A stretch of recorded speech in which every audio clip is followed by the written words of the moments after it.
Hi, and welcome to Fab Food with Barbie. For the month of June at Beauty Come Forth, our theme is Men of Valor. And I love a thought-provoking theme. Valor is one of my favorite words. In Hebrew, it's actually the same word for both men and women. And the word denotes a person of strength, strength in mind, strength in character, strength in spirit, a giver, a worthy person, somebody really special. And I just love that word. I always think of our themes as how they relate to me in my culinary world. I think of the viewers and home cooks, and I think of special chefs that I know. One of the most special people I know is Chef Eddie Meza, the chef de cuisine at the Anaheim White House. I've had the privilege to know Eddie personally and to study under him for a short time. Eddie is not only a gifted cook, but he's also a giver, and I love that about him. To me, valor embodies a strength that says I can go outside of myself and give back, and Eddie does that every day. They feed a lot of homeless people at the White House daily, about 150 kids every single day. Not only is Eddie a great chef, but he's a great person too. Today we salute Chef Eddie Meza, the chef de cuisine at the Anaheim White House. I'm going to cook off one of my favorite dishes that I love to eat there, of course with the Fab Food spin on it. Today's dish is sea bass en papillote. En papillote is French for in parchment paper. The sea bass is going to steam in parchment paper in the oven along with some beautiful asparagus spears. We're going to add to that a beautiful Israeli couscous. So let's get started. Let me show you what we're going to need to make our fish. We're going to start with a generous portion of sea bass. It can be about 4 to 6 ounces. We need some asparagus spears. You want to be able to steam those thin because you want them to steam perfectly with the fish. We'll need some butter, salt and pepper, of course, always, fresh dill, lemon zest, the juice of lemon, and some actual lemon slices, and our lovely parchment paper. This is what the fish will steam in. It's an actual square and a good old-fashioned valentine that you've cut out. It'll sit in the dish, and it'll act as a pocket for the fish to cook in. We're going to start with the sea bass. We're going to sprinkle it lightly with some coarse salt and a little bit of fresh ground pepper on both sides. We're going to take our asparagus spears, maybe about 8 of them, and we're going to lay them in the bottom of the parchment paper. This is going to create a bed for the fish to sit on. We take our fish and we sit it right on top of our parchment, just like that.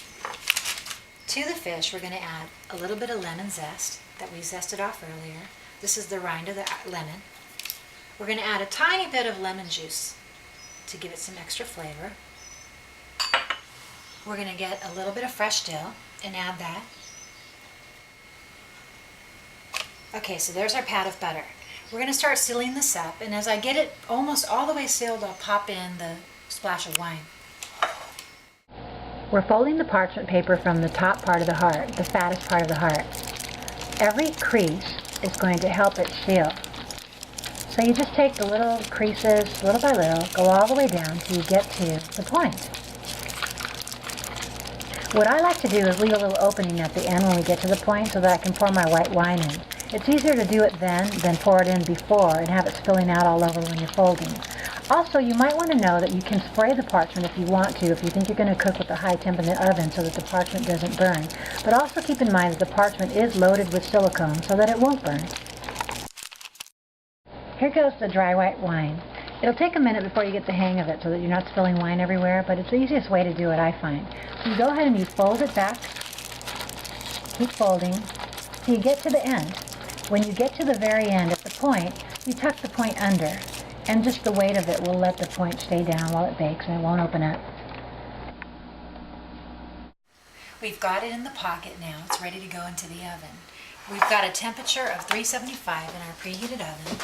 This is going to go in for about 10 minutes. It cooks really quick, and the residual heat is going to cook it outside of the oven when we pull it out. So you want to pull it out after about 10 minutes. Now we're going to make our Israeli couscous. It's also called pearl couscous. We take about 2 cups of couscous and we pour it into a pan to toast it.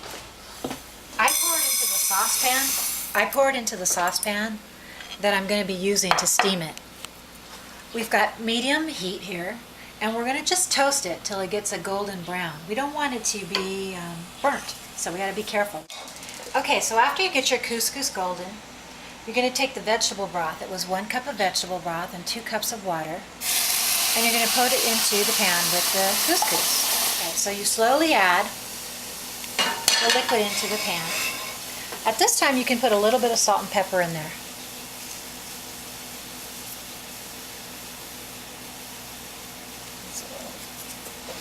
Give it a little whirl with your spoon. Bring it up to boil, again, if it's not already boiling, and lower the heat. You're going to put a lid on it and let it steam. So our next steps for the couscous is to saute off the bell peppers, some shallots, and season it just a little bit with parsley. So we start by putting a little puddle of olive oil in our saute pan, medium heat, about 2 tablespoons. Let it get a little warm. Add the shallots. To that we're going to add our bell pepper. Green, we've got green today, red, yellow. And to that we're going to add a pinch of parsley. That's gorgeous.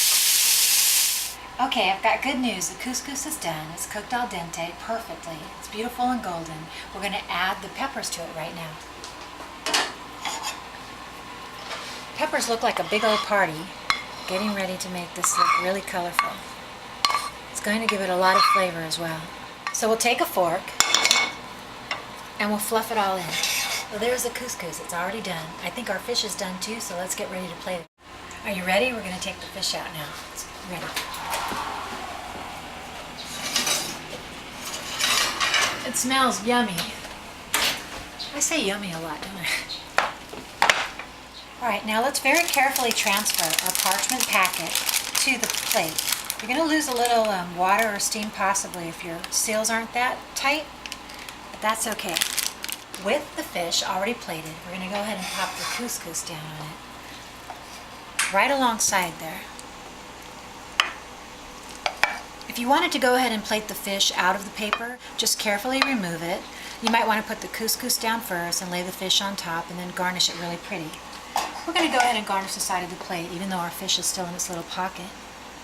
So we just add a little bit of dill. Nothing fancy.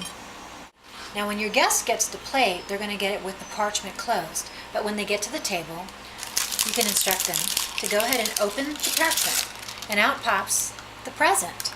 Beautiful steamed asparagus, lots of lemon zest, and some good old steamed white fish. Thank you for stopping by beautycomeforth.com today. For the recipes that we've cooked off today, go to Fab Food with Barbie by clicking under the second U in the word fabulous on our homepage. Since we're talking about Valor this month at Beauty Come Forth, I'd like to just say thank you for stopping by. I value and I appreciate you. I'd also like to call attention to our beautiful publisher, Ms. Myra Wallace. It is her birthday month, so I just want to say you're the special woman of valor for all of us here. We thank you so much for your valor. Happy birthday, girl. Thank you so much for joining us. Come back and see us, and until then, make sure nobody goes hungry.